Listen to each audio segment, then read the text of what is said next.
मैं हार नहीं मान सकती। आज तो मैं आहान से अपने दिल की बात कह कर रहूंगी। शनाया ने अब अपना मन पक्का कर लिया था। उसने फिर भाग कर जाते हुए आहान को अप्रोच किया और बोली, आहान, वो मुझे कुछ कहना है अभी।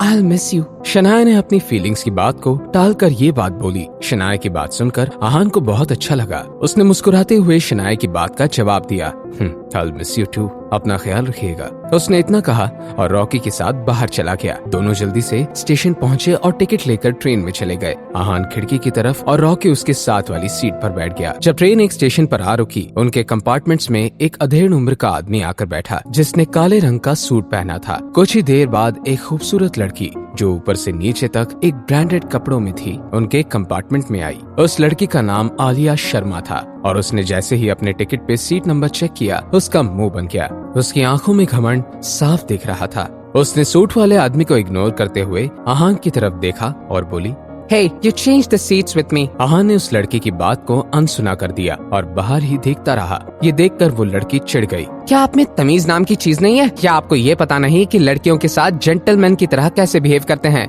मुझे नहीं पता। ये सुनकर वो और भी ज्यादा चिढ़ गई।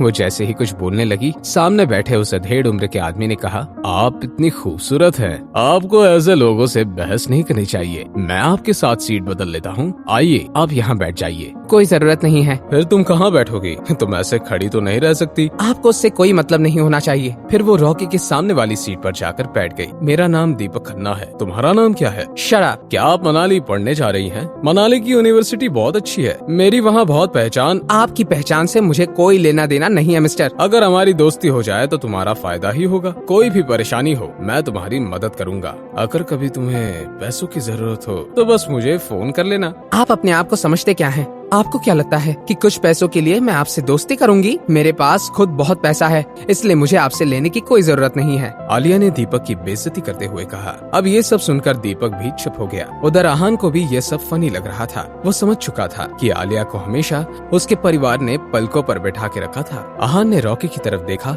और सवाल किया, हम मनाली कब तक पहुँच जाएंगे? रॉकी ने जैसे ही जवाब देना चाहा, दीपक ने बीच में इंटरफेयर करते हुए कहा, आप दोनों मनाली काम ढूंढने जा रहे हैं ना? जी, किसी कंस्ट्रक्शन साइट पर काम ढूंढने जा रहे हैं। कंस्ट्रक्शन साइट पर काम करने के लिए तुम जैसे लोगों की ही जरूरत होती है। मेरी मनाली में बहुत जान पहचान है। तुम मेरा नाम ले लेना, तुम्हें आसानी से अच्छा काम मिल जाएगा। जी शुक्रिया, पर अगर तुम मेरा नाम कुछ गलत करने के लिए इस्तेमाल कर रहे हो तो मैं तुम्हें माफ नहीं करूंगा। मेरी मनाली में बहुत पहचान है और बहुत नाम है। जी नहीं करूंगा। ट्रेन मनाली से एक स्टेशन पहले रुकी। इस स्टेशन पर बहुत लोग चढ़ गए थे। जिस कंपार्टमेंट में आहान, रॉकी, आलिया और दीपक बैठे थे, वो लोगों से भर गया था। इतने सारे लोगों के बीच पूरे कंपार्टमेंट में पसीने की बदबू आने लगी थी। अचानक से उस आदमी ने, जो कोई फैक्ट्री का मामूली वर्कर था, धक्का लगने की वजह से आलिया पर आ गिर गया। उस आदमी के पसीने की बदबू से आलिया परेशान हो गई और सीधा उठकर बाथरूम की तरफ भागने लगी। दूर हटो यहाँ से, कैसी गंदी बदबू है। उस आदमी ने अपनी भाषा में माफी मांगना शुरू किया, पर दीपक कुछ सुनने को तैयार ही नहीं था। वो बस लगातार उस आदमी को गाली दे रहा था। मुझे माफ कर दीजिए, मुझे यहाँ नहीं आना चाहिए था। मैं जा रहा हूँ। वो वर्कर अपने लिए जगह बनाने लगा और इतने में दीपक उठा और उसको लात मारी।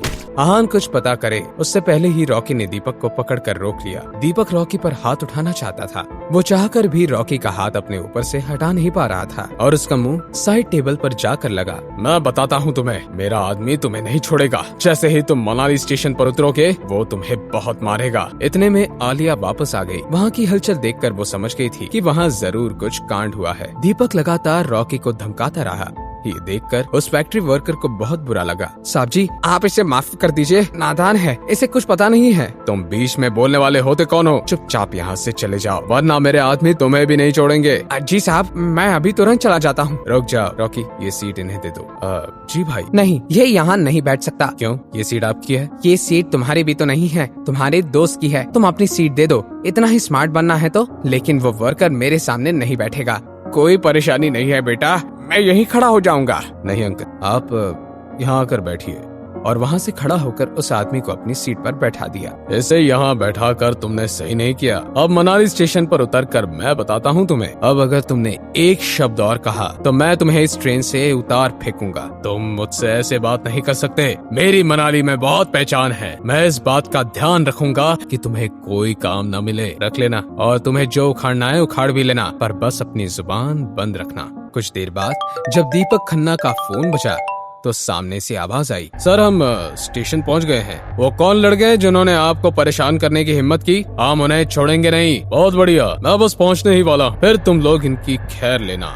साहब आप इन्हें माफ कर दीजिए, इनकी कोई गलती नहीं है। मुझे पहले ही यहाँ से चला जाना चाहिए था। बात इतनी आगे ना बढ़ाइए। अंकल आप परेशान मत हो, ये तो वक्त ही बताएगा कि कौन किससे माफी मांगेगा। आहान और दीपक की जब नजरें मिली तो दोनों में आक्रोश भरा था।